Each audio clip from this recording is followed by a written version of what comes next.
नमस्कार, स्वागत है आप सबका। मैं हूं पुनीत पाठक और हेडलाइन के बाद सबसे पहले आपको ये बताते हैं कि मध्य प्रदेश बोल रहा में आज क्या वो बड़ी खबरें जिस पर हमारी नजर रहने वाली है। मध्य प्रदेश में ज्योतिरादित्य सिंधिया के दौरे का दूसरा दिन है। मुरैना में वन विभाग पर हमला करने के 50 लोगों पर एफआईआर हुई है जो इस पूरे मामले में लिप्त रहे हैं। महासमुंद में 6 लोगों के सुसाइड केस में पति पर केस दर्ज हो गया है और 4 नक्सलियों ने नारायणपुर में सरेंडर किया है। तो ये अब तक की बड़ी खबरें। अब मध्य प्रदेश में आपको बताते हैं कि मध्य प्रदेश में किस तरह और किन खबरों को लेकर लगातार दिन भर चर्चा रही है। ये 4 तस्वीरें आप देखें। मध्य प्रदेश में ये जो बड़ी खबरें इसका अपडेट आपको बताएंगे। प्लेन हाईजैक करने की धमकी को लेकर अब तक क्या जांच हुई, ये भी बताएंगे कि कांग्रेस ने प्रदर्शन को लेकर क्या तैयारी की है। इसके अलावा हाईवे पर आग का तांडव, उसकी तस्वीरें आप तक पहुंचाएंगे। बात करेंगे उन पेड़ों की जिनकी जिंदगी पर संकट के बादल मंडरा रहे हैं। तो ये मध्य प्रदेश की वो बड़ी खबरें हैं जिनमें दिन भर चर्चा जारी रही, अटकलें लगती रहीं। अभी इनका क्या अपडेट है आपको बताएंगे।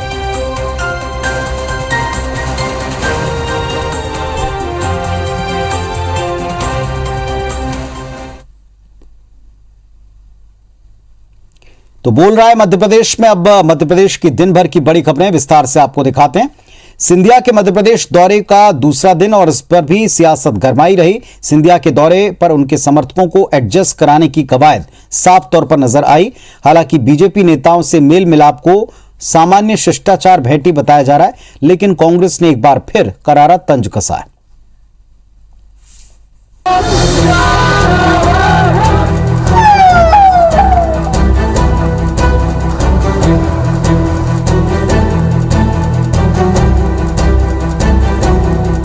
सिंधिया का मध्य प्रदेश दौरा और बीजेपी नेताओं से मेल मिलाप की तस्वीरों ने सिंधिया समर्थकों में पुनर्वास की आस जगा दी है।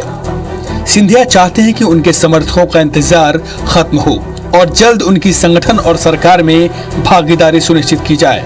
इसके लिए लंबे समय से वो नेतृत्व पर दबाव बना रहे हैं। हालांकि सिंधिया ने इन बातों से साफ इनकार किया है। मैंने कल बहुत चर्चा की इस पे, आप लोग भी थे वहाँ। मेरे पारिवारिक रिश्ते हैं, सबसे मिलने के लिए मैं आया था। चर्चाएं कोविड के बारे में हुई, कोविड के संतुलन के बारे में, किस तरीके से आने वाले समय में टीकाकरण का अभियान भी हमें आगे बढ़ाना है। कई मुद्दों पर संगठन पे भी चर्चा हुई। खबर है कि सिंधिया सरकार और संगठन में अपनी जिम्मेदारी से नाखुश हैं। इसलिए भी दुखी हैं कि बीजेपी ने प्रद्युम्न सिंह लोधी और राहुल लोधी को बीजेपी में शामिल करते ही निगम मंडलों में जगह दे दी। लेकिन इमरती देवी, एंदल सिंह कंसाना और गिरिराज दंडोतिया समेत उनके साथी नेता इंतजार ही कर रहे हैं। हालांकि सिंधिया ने सीएम शिवराज सिंह चौहान की जमकर तारीफ की है। उन्होंने कहा कि शिवराज सिंह चौहान प्रदेश सरकार के मुखिया हैं। नेतृत्व परिवर्तन की बात कहां से आई वो नहीं जानते। इधर अपने समर्थकों के लिए सिंधिया की जद्दोजहद पर कांग्रेस ने तंज कसा है।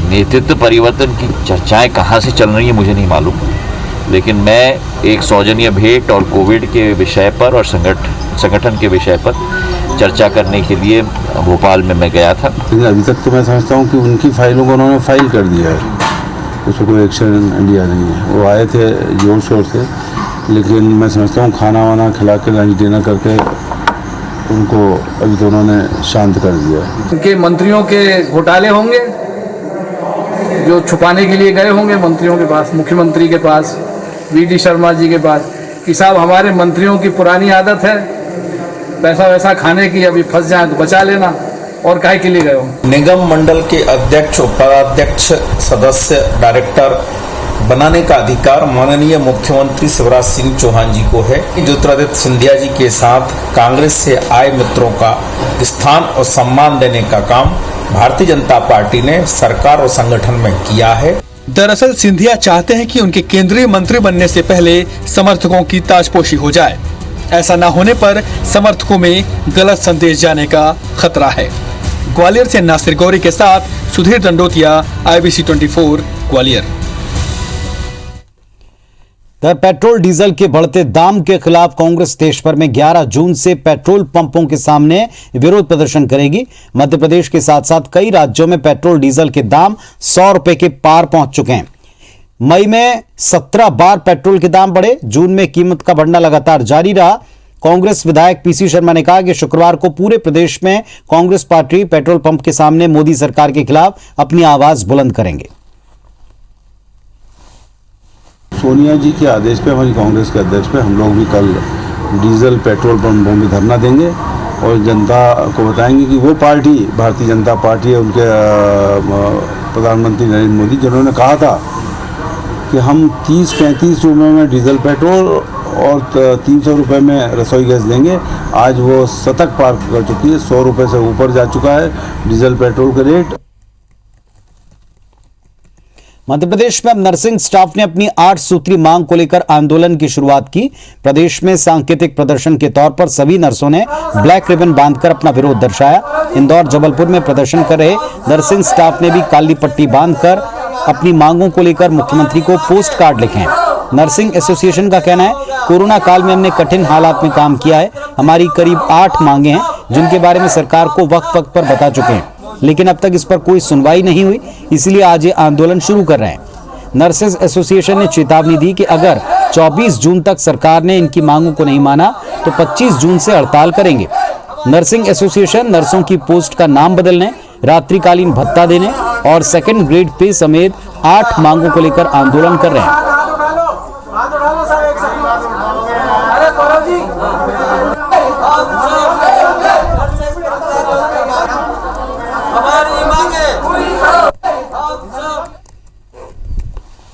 कई वर्ष बीत जाने के बाद भी इनकी मांगों का निराकरण नहीं किया गया, सौतेला व्यवहार किया जा रहा है। हम निश्चित है कि अभी हम विरोध शुरू, हमारा आज से आंदोलन शुरू हुआ है और 25 तारीख को पूरे प्रदेश के स्वास्थ्य एवं चिकित्सा शिक्षा विभाग के नर्सेस और पैरामेडिकल कर्मचारी हड़ताल पर जाएंगे। काली पट्टी बांध के विरोध दर्शाया। साथ ही आज हम ये पोस्ट कार्ड लिख रहे हैं और हम मरीजों के जो परिजन हैं उनसे जाके हम दरख्वास्त कर रहे हैं कि वो हमारा समर्थन करें और वो अपने साइन और एड्रेस नंबर इस पे लिख के वो हमारे समर्थन कर भी रहे हैं लगातार।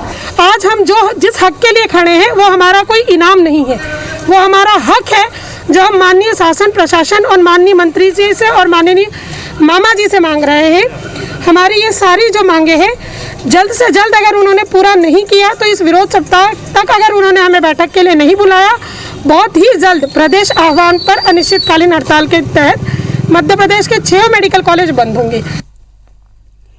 मध्य प्रदेश में राष्ट्रीय हेल्थ मिशन के संविदा कर्मचारियों की मांगे पूरी हो रही हैं। एनएचएम ने स्वास्थ्य विभाग के संविदा कर्मचारियों के वेतन में 2 से 3 हजार रुपए की बढ़ोतरी की। ये बढ़ोतरी प्रतिमाह प्रोत्साहन भत्ते के तौर पर की गई। इस संबंध में एनएचएम की संचालक छवि भारद्वाज ने आदेश जारी कर दिए हैं। इसके मुताबिक टेक्निकल और मैनेजरियल कैडर के विशेष प्रोत्साहन भत्ता इनको मिलेगा। संविदा कर्मचारी अधिकारी महासंघ के प्रदेश अध्यक्ष रमेश राठौर ने बताया कि इससे प्रदेश के 19,000 संविदा कर्मियों को लाभ मिलेगा। हालांकि संविदा कर्मचारी नियमित कर्मचारियों के वेतन का 90% देने की मांग अब भी कर रहे हैं। 2,000-3,000 रुपए की बढ़ोतरी की गई है। हम मध्य प्रदेश शासन का धन्यवाद देते हैं कि उन्होंने हमारा ध्यान रखा, लेकिन हमारी जो प्रमुख मांग है कि समान कार्य समान वेतन और जो मध्य प्रदेश सामान्य प्रशासन विभाग का आदेश है 5 जून 2018 का, उसका पालन करते हुए 90% वेतन संविदा स्वास्थ्य कर्मचारियों को भुगतान किया जाए। मुरैना में वन विभाग की टीम पर हमला कर ट्रैक्टर ट्रॉली छुड़ाकर ले जाने वाले माफिया पर करीब 12 घंटे बाद एफआईआर दर्ज की गई। वन विभाग के अफसरों की शिकायत पर 5 मुख्य आरोपियों के साथ 50 से ज्यादा लोगों पर एफआईआर दर्ज हुई। ये घटना बुधवार रात की है, जब एसडीओ श्रद्धा पांडे ने टीम के साथ अवैध रेत की ट्रैक्टर ट्रॉली पकड़ी। इस दौरान रेत माफिया ने 100 से ज्यादा ग्रामीणों की भीड़ के साथ टीम पर हमला कर दिया और टीम के कब्जे से रेत की ट्रैक्टर ट्रॉली लेकर भाग गए। घटना के बाद एसडीओ श्रद्धा पांडे ने यह आरोप लगाया कि उन्होंने थाने में इसकी सूचना दी, लेकिन थाने से कोई स्टाफ उनको मदद के लिए नहीं आया।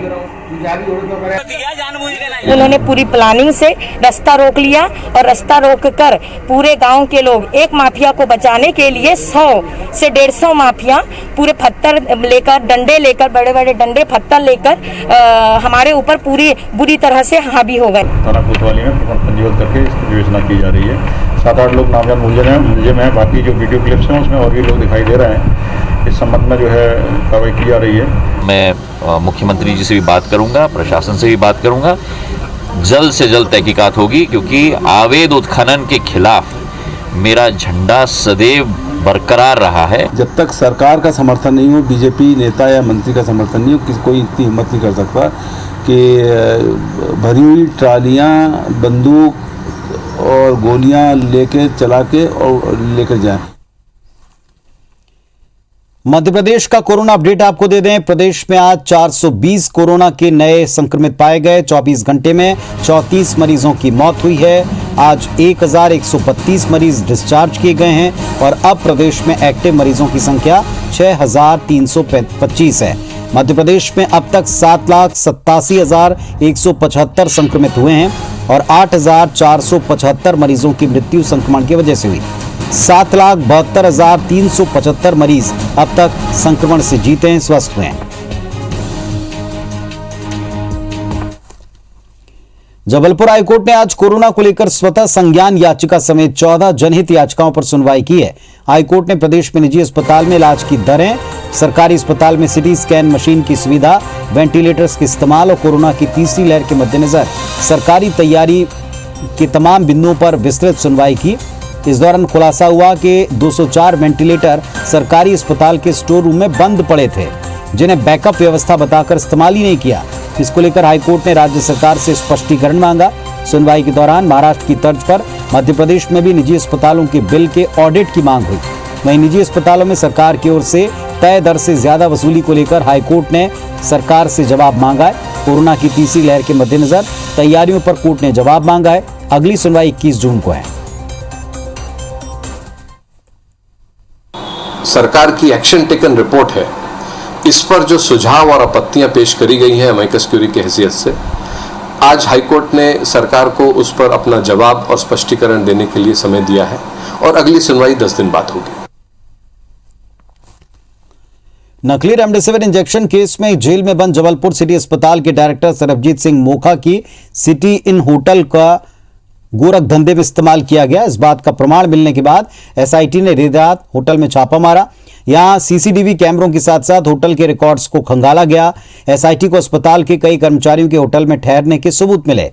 अस्पताल की मैनेजर सोनिया खत्री के लिए भी होटल में अलग से कमरा अलॉट था। कोरोना काल में सोनिया के कई बार होटल में रुकने के प्रमाण पुलिस को मिले। एसआईटी सूत्रों के मुताबिक होटल में सोनिया के कमरे में नकली रेमडेसिविर इंजेक्शन का बैग पहुंचाया गया, जिसे सोनिया ने सरबजीत सिंह मोखा के घर भेजा। एसआईटी को उम्मीद है होटल सिटी इन के सीसीटीवी फुटेज खंगालने के बाद कई राज बेपर्दा होंगे। होटल से जो सीसीटीवी और जो अन्य जो साक्ष्य है वो इसको संकलित किए गए हैं। पुलिस जो है पिछले विगत दिवसों में ये साक्ष्य संकलन कर रही है और लगातार कर रही है और विवेचना की जा रही है। इंदौर में ब्लैक फंगस के मरीजों की संख्या बढ़ती जा रही है। चिंता की बात इसलिए है क्योंकि अब ब्लैक फंगस नाक, आंख, मस्तिष्क के बाद पेट की आंतों तक में पहुंच रहा है। शहर के निजी अस्पताल में ऐसे 2 मामले सामने आए। वर्तमान में इंदौर जिले में 568 ब्लैक फंगस के मामले सामने आ चुके हैं। 348 मरीज सरकारी अस्पताल में भर्ती हैं, जबकि 220 मरीज निजी अस्पतालों में इलाज करवा रहे हैं। अधिकांश कोरोना संक्रमित होने के बाद पोस्ट कोविड इसका शिकार बने, लेकिन अब ये संक्रमण मरीजों की इम्यूनिटी को वीक होने पर पेट की आंत तक पहुंच रहा है। सीएमएचओ डॉक्टर सत्या का कहना है कि शहर में ऐसे मामले पहली बार दिखे जिसमें एक मरीज के पैंक्रियाज में एक हिस्से तक को निकालना पड़ गया। हाँ, एक सभी तो क्योंकि इन्फेक्शन तो एक क्लास में मेटास्टेटिक टाइप का रहता है ये, तो चाहे हमारी स्किन से स्टार्ट होता है, नाक से चालू होता है और अल्टीमेटली वो नोज के नोस्ट्रिल्स वगैरह या आँख के अंदर जाने के साथ में जब ये और ज़्यादा फंगस इन्फेक्शन होता है तो ब्रेन और हमारे लंग्स वगैरह में इन्फेक्शन के साथ साथ अब ये पैंक्रियाज वगैरह दूसरे ऑर्गन्स को भी इन्फेक्ट कर रहा है। कोरोना संक्रमण ने इस दौर में सबको प्रभावित किया। कटनी में इन दिनों किसान सब्जियों के बेभाव होने से परेशान हैं। आक्रोशित किसान तैयार सब्जियां जानवरों को खिला रहे हैं। कहीं ट्रैक्टर से जुताई कर सब्जियों को खेतों में ही वो वहां खाली कर रहे हैं। किसानों का यह कहना है कि जब तक साप्ताहिक बाजार नहीं खुलते उचित दाम नहीं मिलेगा। मंडियों में किसानों को उचित दाम नहीं मिल रहा, किसानों को फसल की लागत नहीं निकल पा रही। ऐसे में किसान का कोई और विकल्प इसके सिवा नहीं दिखता कि उन्हें बर्बाद करें। बाजार कहीं नहीं लग रहा है, तो हमारी मजबूरी है सिर्फ मात्र मंडी भर में बेचने की। तो मंडी में रुपये 8 आना किलो से सब्जी बिक रही है, वो सब्जियां जो हैं सब फेंकी जा रही हैं, उसको भी लेवाल नहीं है कोई। दिन भर तोड़े, शाम को सुबह लेके गए, नहीं बिकती, वापस लाके अपने जानवरों को खिला रहे हैं। सुबह सुबह और शाम को हर वो खिलाते हैं, जो क्योंकि ना यहाँ पे सब्जी अब्जी ना होती है तो बाजार में बिक नहीं रही है, इसीलिए ना पापा ला के यहीं पे ही रख देते हैं, तो गाय को खिला देते हैं। हम लोग यदि 2 रुपये किलो में यदि हम लोग अपनी सब्जियाँ बेचें, उससे बेहतर जैसे कि मैं मिश्रित खेती करता हूँ, साथ में गौ पालन भी करता हूँ, क्योंकि मैंने अपना ये खेत जैविक के तौर पे मैं अपने इसको डेवलप कर रहा हूँ, तो उससे बेहतर ये कि मैं इनको खिलाऊँ। आज की डेट में 4 रुपये किलो से लेकर 5 रुपये किलो तो भूसा पड़ रहा है। ग्वालियर में 11 साल के बच्चे का पहले अपहरण और फिर हत्या की वारदात को अंजाम दिया गया। हत्या के पीछे कौन लोग हैं, इसका अब तक खुलासा नहीं हुआ। अजयपुर का रहने वाला अमित बघेल हमेशा की तरह बुधवार को खेलने घर से बाहर निकला, लेकिन देर रात तक घर नहीं पहुंचा तो परिजनों ने खोजा। जब कुछ पता नहीं चला तो थाने में शिकायत की। गुरुवार को किसी ने जंगल में शव मिलने की सूचना दी। पुलिस पहुंची, शव गड्ढे से बाहर निकलवाया। बच्चे के सिर को बड़ी बेरहमी से कुचलकर हत्या की वारदात को अंजाम दिया गया। वो फैक्ट्री से फोन पहुंचाने के फैक्ट्री में हमारे बच्चा को गया है, तो वहाँ देखने के लिए दौड़ाई करी, बच्चा नहीं मिला हमको। कंप्लेंट करी, फिर किसने मारा, कोई पता चल रहा है? नहीं, कोई विवाद वगैरह किसी नहीं था। कितने साल का था ये? 11 साल का। परिजनों ने अभी किसी के ऊपर शक नहीं जाहिर किया है, परंतु निश्चित तौर पे ये हत्या की गई है, इसके पीछे कुछ न कुछ कारण होगा। गिरवई थाने के स्टाफ के साथ क्राइम ब्रांच की टीम को भी यहाँ लगाया गया है। हमारा ये प्रयास रहेगा कि आरोपियों को जल्द से जल्द इसमें गिरफ्तार। सागर के गड़ाकोटा क्षेत्र की सुनार नदी में अचानक जल स्तर बढ़ा और 4 बच्चे बीच नदी में फंस गए, जिन्हें एसडीआरएफ और ग्रामीणों ने लगभग 4 घंटे के रेस्क्यू ऑपरेशन के बाद निकाला। सभी सुरक्षित निकाल लिए गए। सुनार नदी में फंसे बच्चों को बचाने के लिए एसडीआरएफ की टीम सागर से पहुंची थी। रस्सी की सहायता से चारों बच्चों को बोट के माध्यम से किनारे तक सुरक्षित लाया गया।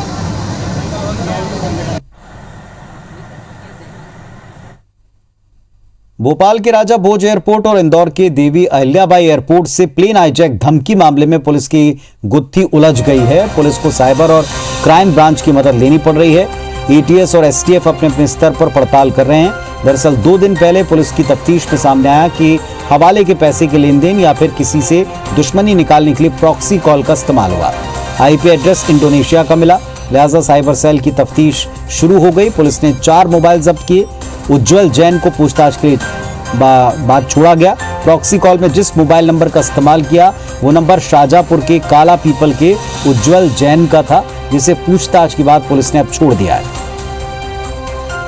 पूछताछ की तो उसकी कॉल डिटेल लगाई तो उसकी कॉल डिटेल में उसका नंबर नहीं आ रहा। कोई ऐप लोड करके इस तरह का कोई वाकया हुआ, उसके संबंध में साइबर सेल और थाना विवेचना कर रहे हैं। जो भी तथ्य सामने आएंगे वो बताएंगे। जबलपुर एक ऐसे दोराहे पर खड़ा है जहां एक तरफ पर्यावरण है तो दूसरी तरफ विकास। केंद्र सरकार ने जबलपुर के डुमना इलाके में 40 एकड़ जमीन पर स्पोर्ट्स सिटी बनाने का प्लान तैयार किया, जिसके खिलाफ सेव डुमना कैंपेन शुरू हो रहा है। हालांकि जबलपुर के सांसद राकेश सिंह का दावा है कि प्रस्तावित स्पोर्ट्स सिटी से पेड़ कटने की नौबत नहीं आएगी। रिपोर्ट देखिए।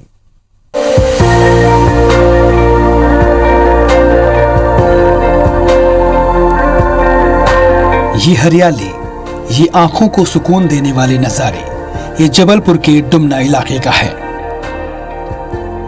इसे शहर का ऑक्सीजन टैंक कहा जाता है। इस जंगल में हिरण से लेकर चिड़ियों और तेंदुओं का बसेरा है, लेकिन इस जंगल पर खतरा मंडरा रहा है क्योंकि इसके 40 एकड़ की जमीन पर स्पोर्ट्स सिटी बनाने की योजना है। इसके लिए कई पेड़ों की बलि चढ़ाई जाएगी।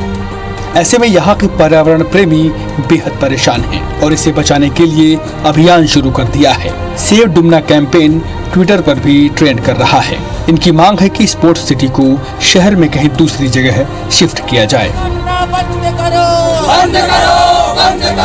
किसी व्यक्ति विशेष या पार्टी विशेष का किसी प्रकार का विरोध नहीं है, ना ही प्रोजेक्ट इटसेल्फ का विरोध है। जबलपुर एक अच्छी सिटी है, स्पोर्ट्स सिटी बननी चाहिए जबलपुर में। सिर्फ जगह की लोकेशन को लेकर के थोड़ी सी हमारी आपत्ति है। सोशल मीडिया के अलावा भी तेज हुए सेव डुमना कैंपेन से बड़ी संख्या में लोग जुड़ रहे हैं, तो कांग्रेस भी स्पोर्ट्स सिटी की जगह को लेकर सवाल खड़े कर रही है। युवक कांग्रेस ने भी डुमना में चिपको आंदोलन शुरू कर दिया है। कांग्रेस का कहना है कि स्पोर्ट्स सिटी को कहीं और शिफ्ट किया जाए। शहर का नाम रोशन हो, और अगर जो भी इस पे सहयोग कर रहे हैं, राकेश सिंह जी करें या अन्य जो भी लोग करें, इस बात का ध्यान विजय प्रतिष्ठा बनाए, दोनों पक्ष को देखना चाहिए। और जबलपुर शहर के जिम्मेदार अधिकारियों को इस पे, फॉरेस्ट विभाग के अधिकारियों को आकलन करना चाहिए कि इसके चलते हमारा वहाँ का जो एक संतुलन है प्रकृति का, वो ना बिगड़े। इधर बढ़ते विरोध के बीच बीजेपी ने एक वीडियो जारी किया है, जिसमें डुमना के बिना पेड़ों वाली जमीन को दिखाया गया है और बताया गया है कि स्पोर्ट्स सिटी से पेड़ों के कटने की नौबत नहीं आएगी। डुमना एयरपोर्ट के पीछे जो गधेरी का हिस्सा है वहां पर बनेगी, और अभी तक के हिसाब से जो मौके का मुआयना मैंने अधिकारियों के साथ किया है, वहां फिलहाल तो कोई भी पेड़ दिखाई नहीं दे रहा जिसको काटने की आवश्यकता पड़े। तो मुझे नहीं लगता कि कोई पेड़ भी कटेगा वहां पर प्रारंभिक रूप से, अभी जो हम कह रहे हैं, और ना ही वहां पर कोई ऐसे पेड़ हैं। पेड़ों की कटाई की नौबत नहीं आने की बात मान भी ली जाए तो भी इसके निर्माण से डुमना के जंगलों के वाटरशेड और खंदारी जलाशय के कैचमेंट एरिया का बढ़ना मुमकिन है।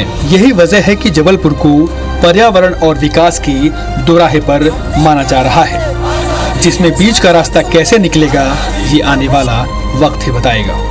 विजेंद्र पांडे, IBC 24, जबलपुर। तो इस बुलेटिन में फिलहाल इतना ही। खबरों अपडेट्स के लिए आप देखते रहिए IBC 24। नमस्कार।